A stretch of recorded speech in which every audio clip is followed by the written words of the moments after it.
Tem alguns pontos muito importantes que a gente deve levar em consideração quando a gente está falando de hipertrofia para o nosso aluno personal, né? Alguns cuidados essenciais, tá? Para não prejudicar os resultados da hipertrofia no seu aluno personal, por exemplo, tá? Então, eu peguei alguns erros que as pessoas cometem, né? Ou alguns equívocos conceituais, né? Sobre o processo de hipertrofia muscular, né? Um ponto muito importante que eu sempre levanto com as pessoas, né? Olha, você quer montar uma planilha de treino legal de hipertrofia para o seu cliente, para o seu aluno, né? Não fica só focado na hipertrofia, no volume e na intensidade. Tem muita gente que acha que volume e intensidade vai resolver os problemas do planeta Terra. Então, o primeiro erro que as pessoas cometem, achar que só o fato de eu me preocupar com volume e intensidade, que o volume e intensidade são as cerejas do bolo, né? Então, quando alguém me pergunta, o volume é importante? É importantíssimo. A intensidade é importante? Sim. Mas um erro violento que muita gente comete é achar que manipular variáveis de treino, que a periodização do treino de hipertrofia está galgada somente no volume e intensidade, tá? Então, o que eu tenho que pensar? Que o volume e a intensidade são variáveis importantes, mas você não pode cair nessa cilada. Por quê? A seleção do exercício, a escolha do exercício é importante, a disponibilidade do cliente para ver a frequência semanal, o nível de aptidão física dele para ver a frequência semanal de treino que você vai alocar os treinamentos dele. Outro ponto muito importante, que tem que tomar cuidado, às vezes você escolhe o exercício, só que você não vê o histórico do cara, se o cara já teve lesão, né? Se ele tem alguma sequela, isso é importante, né? Imaginar que dentro dessa planilha de treino não é só volume e intensidade, é pausa, é cadência, é ação muscular, é onde é de exercício, é amplitude de movimento, né? Tudo isso faz parte de uma boa planilha. Então, não caia nesse erro, né? Um erro que as pessoas cometem é achar que só volume e intensidade é importante, tá? Outro erro que eu vejo que as pessoas cometem frequentemente, que é muito perigoso, né? Eu tenho visto alguns artigos saindo por aí, né, muito bons, mas tem que tomar cuidado, né? Agora, a gente entrou naquela fase que, olha, não precisa treinar até a falha, tá? Não, né? Porque a literatura mostra que se treinar até a falha, né, pode gerar lesão, overtraining. Pô, me desculpa, tá? Isso é a maior bobagem que pode falar, tá? Então, não caia nesse outro erro, tá? Achar que treinar até a falha vai gerar lesão, que pode gerar overtraining. Por quê? Porque nós não temos até hoje referencial teórico sólido, um corpo de evidências, tá? Crônicos, trabalhos crônicos que mostram que treinar até a falha é lesivo, que treinar até a falha pode gerar overtraining, né? Então, se eu estou falando de um aluno iniciante, ok, o iniciante, a literatura é muito clara quanto a isso. O iniciante não precisa treinar até a falha. Agora, um equívoco que as pessoas cometem, um erro quando se fala hipertrofia é, ok, a literatura mostra que não precisa treinar até a falha, mas e se eu pego um cara extremamente avançado, que treina hipertrofia há 10 anos, você vai proibir ele de fazer um treino até a falha? Você vai proibir esse aluno de fazer uma série até a falha? Você vai proibir esse aluno de escolher um músculo para treinar até a falha? Você vai proibir ele de fazer um microciclo que ele treina até a falha?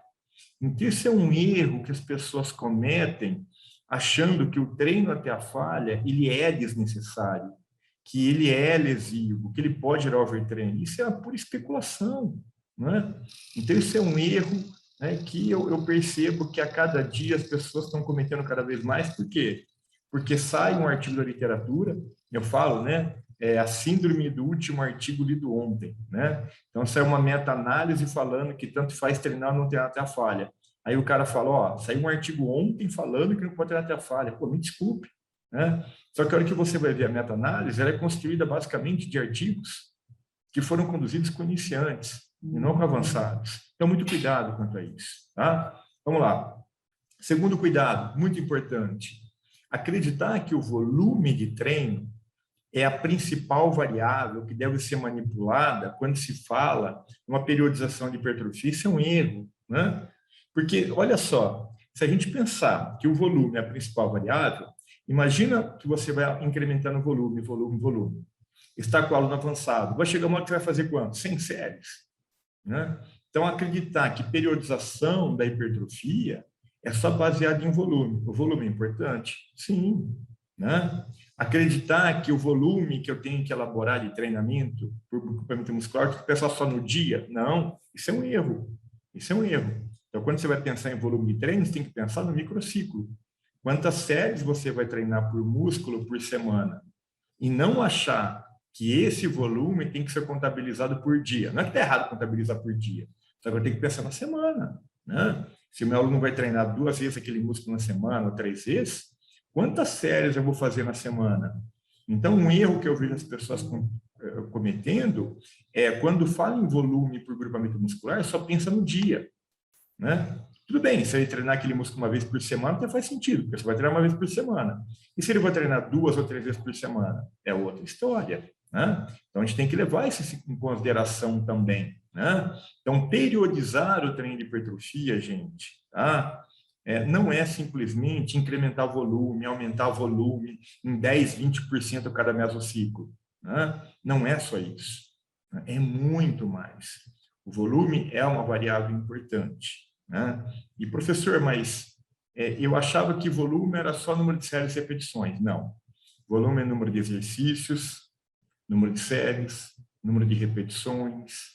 Né? Tudo isso, número de séries por grupamento por semana, tudo isso envolve o volume. Tá?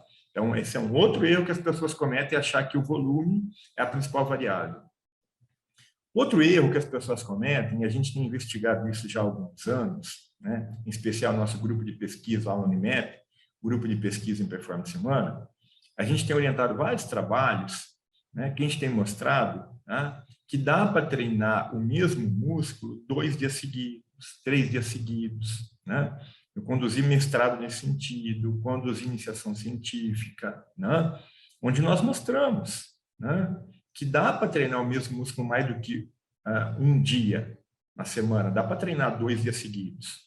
Só que o erro que as pessoas cometem é achar que, não, eu não posso treinar 2 dias o mesmo músculo. Isso não é verdade. Nós temos livros mostrando isso, nós temos artigos mostrando isso, nós temos dissertações mostrando, né, que é possível treinar o mesmo músculo 2 dias seguidos. É um grande erro achar que se eu treinar o mesmo músculo 2 dias seguidos, o músculo vai queimar. Né? E não tem nada a ver, o músculo não vai queimar. Né? A gente tem que entender, né, que o processo é muito mais complexo do que simplesmente pensar que se eu treinar 2 dias, o músculo vai queimar. Né? Principalmente, né, que quando a gente já tem uma adaptação neural, né, já tem melhor coordenação intra e intermuscular, né, fica muito mais fácil treinar aquele músculo de novo. Não tem problema, não tem problema. Lógico que você tem que tomar cuidado com a noite de sono, com a alimentação, né? Tudo isso vai influenciar. Então, às vezes, o cara fala assim, mas eu treinei perna ontem e hoje eu não vou treinar perna porque eu já treinei ontem. Não, ele pode treinar perna hoje. Agora tem que ver qual que é a aptidão física desse cliente, se é iniciante, intermediário, avançado, tem que ver se esse cara comeu bem, tem que ver se ele dormiu bem. Então, às vezes, no dia seguinte ele não treina bem e ele fala, não treinei bem porque eu treinei ontem. Não, você não está treinando bem hoje porque você não teve um bom descanso, você não dormiu bem, você não se alimentou bem. Então, o problema não é você treinar esse músculo ontem, é o processo como um todo. Não é simplesmente o fato de você treinar esse músculo ontem. Então, por exemplo, para o público avançado, a gente vê que é um erro imaginar que eu não posso treinar 2 dias o mesmo músculo. Para o público avançado. Para o iniciante, já não. Né? Outra coisa, um erro que as pessoas cometem, achando que para que eu tenha hipertrofia, eu tenho que treinar com pausa curta. Que a pausa curta vai gerar mais estresse metabólico, mais estresse do sistema endócrino, né? E que vai gerar mais pump. Calma, gente. Né? Isso é um erro. Achar que a pausa curta no treino de hipertrofia é melhor. A literatura é muito vasta nesse sentido. Ela mostra que a pausa curta ela é boa para hipertrofia, a pausa longa é boa para hipertrofia. A combinação dessas duas pausas também são benéficas, podem contribuir no processo de hipertrofia. Então, é um erro acreditar que a pausa curta ela é melhor, só porque gera mais estresse metabólico. Tá? Nós temos trabalhos mostrando, nosso grupo tem, mostrando que o estresse metabólico foi tão grande quanto quando a pausa foi longa em relação à pausa curta. Né? Então, esse é um erro. Né? Porque se eu der a pausa longa, eu tenho melhor recuperação do substrato energético, melhora a minha capacidade de trabalho, eu consigo aumentar o recrutamento de fibras rápidas, consigo aumentar o tempo sob tensão. Né? Ou seja, tudo isso contribui também para que eu possa ter maior estresse metabólico, maior capacidade de trabalho. Não tenha dúvida disso. Isso é fundamental. Né? Então, isso é muito importante. Tá? Outro ponto, outro erro que as pessoas não podem cometer. Acreditar que para ter hipertrofia tem que ter processo inflamatório. Não, não necessariamente. Tá? Vários trabalhos da literatura do professor Stuart Phillips, aqui do Brasil do professor Clayton Libardi, professor Felipe Damas, tá? Tem mostrado que não há uma relação de causa e efeito entre processo inflamatório e hipertrofia. Né? Então, a gente vê, né, que nas primeiras semanas, né, nas primeiras sessões, primeiras sessões de treino, eu até tenho processo inflamatório. Só que depois esse processo inflamatório ele cessa, né, eu tenho o reparo, o remodelamento desse tecido, né, e aí realmente a síntese proteica miofibrilar, ela começa a realmente aparecer de maneira significativa a partir do momento que finalizou o processo inflamatório. Então, essa história de que para ter síntese proteica, hipertrofia, precisa ter processo inflamatório, não é verdade. Né? Que eu preciso ter dor todo treino para ter hipertrofia, também não é verdade. Né? Não há uma relação entre dor tardia ou dor aguda, né? E síntese proteica miofibrilar. Então, muito cuidado, né? Que muita gente acha, não, que para ter hipertrofia tem que ter processo inflamatório. Para ter hipertrofia, tem que ter dor. Não necessariamente. Tá? Não necessariamente. Não há uma relação de causa e efeito. Esse é um outro erro que as pessoas cometem também. Né? Achar que dor, processo inflamatório, né, tem que acontecer para ter hipertrofia. Não é verdade. Tá? Esse é outro erro que as pessoas cometem.